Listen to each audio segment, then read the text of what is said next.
A good litmus test for decentering men is when you don't hate another woman because of a man. Look at this guy. Okay, so even if you've never seen Love is Blind, and I hope you have not, I'm going to use some characters to make some points. This man is a liar. Like so many men, he lies through omission, and his name is Izzy. He's also a hobosexual, and I don't say that in a classist way. I say that in he goes to the bar every night. He lives in a kind of poverty mindset, and I believe it's because he has a lot of religious trauma and family trauma and all kinds of stuff that he's never really dealt with because he's going to the bar and because he's hiding in relationships with women and exploiting women because of patriarchy. He is a parasite to the women, emotional parasite, financial parasite, like just suck like a vampire, right? And this girl totally dodged a bullet. Now there's a lot of lessons we can learn from her. And as I've said in other videos, Taylor and Aaliyah, those are the heroes of this show. Those are the women you should be taking notes from. They showed decenter men vibes, self-respect vibes, protect your peace vibes, learn lessons maybe the hard way, but don't repeat that mistake vibe. Stacey's a cool girl. And even though she did not end up with this loser, sad man who manipulates women with his vulnerability, i.e. using emotions to explain him lying all the time, uses his emotions to avoid accountability. Like, he was making her crazy. And then she finally realized, which we did not see, just how this man spends his money. I'm going to go in that now. Before I go into why you hate another woman because of a man, you're probably getting played. You are probably getting played. There's been 2 instances where a man has screwed me over for another woman, and I knew I'd healed a lot when me and those women became buddies. I don't hate her. We hate him.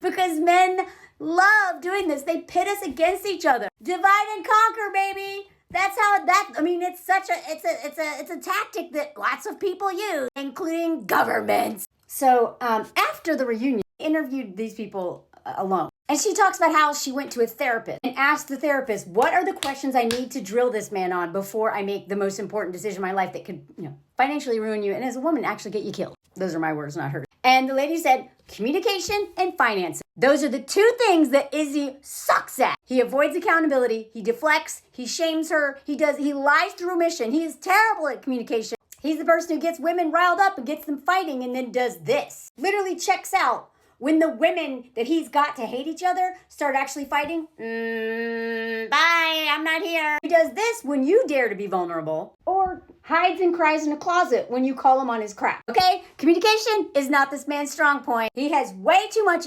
unhealed trauma to be able to communicate effectively. And instead of actually working on that, because I have sympathy for people who have a lot of childhood trauma, I do not have sympathy for men who refuse to actually deal with it, who just go to the bar and date a bunch of women and fork a bunch of women and then suck the life out of us because they will not heal their trauma and then send us to therapy. I'm still paying off so much debt because of one man, a hobosexual, and a small fortune in therapy to heal from an unhealed man. They won't go to therapy, so we have to go to therapy. So when the therapist said communication and finances, well, every fight, she ends up being really confused because he's not clear. He shuts down. And then finances, he lies and lies and lies through omission, which so many men do, and they don't think they're lying. Oh, I'm just not going to tell her that I have an STD. I'm not going to tell her I have a secret family. I'm not going to tell her that I have a chronic illness, and she's going to have to take care of me. You know what I mean? They just don't tell major things in hopes that we won't discover it until it's too late, and they've already hooked us. So not only did she keep asking about finances,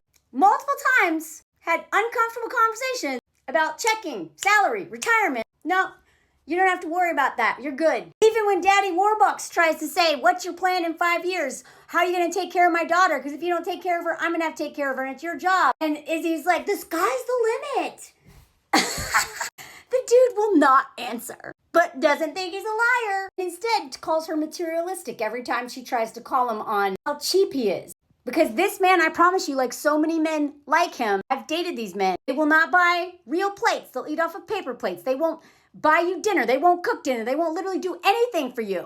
It's the thought that counts. And then when you dare, like this commenter, this is where my mutuals go follow. You dare to ask for a morsel. You're materialistic. Sometimes you make me feel like what I do is not good enough. You make me feel like I'm not good enough for you. I'm so patient and kind and understanding. And I try to adapt to you, you high maintenance. Oh wait, I forgot. He did give her a present. A plunger. As a reminder of her humiliation of clogging the toilet in Mexico. That's the most romantic gift I've ever gotten. Well, how could you have dated rich men, well-off men? This is but you know what? When you're used to getting nothing, you actually think this is a nice gift. This and a certificate for dinner. But you have to wear no clothes.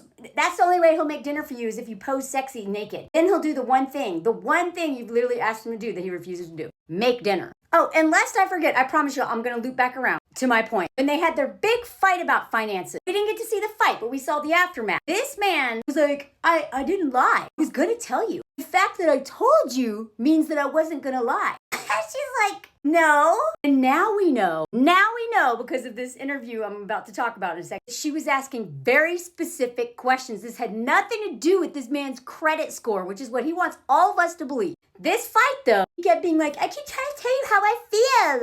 See how he uses feelings to avoid talking about the truth. She wants numbers, bro. She wants you to admit stuff. It's not about the credit. It's about how you spend your money, which is going to bars, and the fact you were hiding all of that from her. When she asked you multiple times, and there were plenty of opportunities for this really hard conversation that you kept avoiding and hoping that you could just, she wouldn't find out. And then, this is what when men do this, y'all, it's just like, I was telling myself, like, you don't want to make her upset or something. It might, like, offend her in a way, and you didn't mean it that way. That way meaning, you don't want to tell the truth. You're afraid you're going to offend her with the truth. That's just how I feel. She's like, I don't know where that fear comes from. Like, literally, she calls him on projecting that. Like, your fear is not my fault. But Izzy doesn't want to have to walk on eggshells around her. Why is he on eggshells? Because walking on eggshells around someone is really bad. He's not walking on eggshells. He's nervous he's going to get caught lying. And then uses her irrational fear of money and financial ruin to make it seem like she's the crazy person he has to walk on eggshells around. So when she took her therapist's advice and she saw the stuff Izzy spends his money on, and the fact that he does not have a job with benefits. And for those of you who are not in the US, don't know about the US, that means he doesn't have benefits. And if he got sick, she would be responsible for him. That was her issue, not the credit score. It's his lying and the fact this man is reckless, goes drinking all the time, has no saving, lied about all of it, and has zero security net. She could lose everything. That's why she said no. But, he's so mad at her. You wonder why someone 33 is single and not married. I mean, what does credit score matter? That's not unconditional love. I'm a baby. I deserve unconditional love. And, he overlooked is basically what he said. Looks, money, and drama. This is what he's talking about, y'all.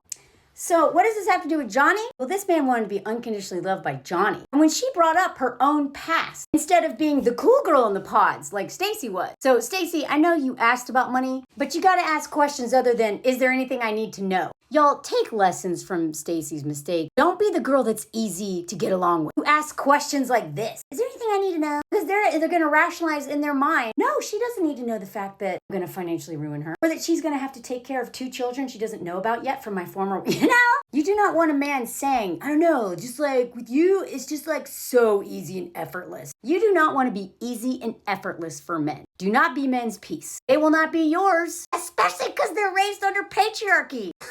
You do not owe men a sense of peace. But this man wants you to be easy and literally do nothing. I just want someone who will not give up on me when I do literally nothing.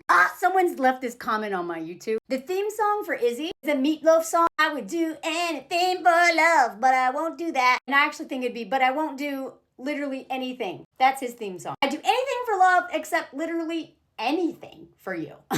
So this man causes drama. Okay, we clear on that? And then he gets her to hate Johnny. Now, her and Johnny have some healing to do. They really need to decenter because she's a cool girl. Johnny's super codependent. She just met him. I'll do anything for you. Just give me a chance.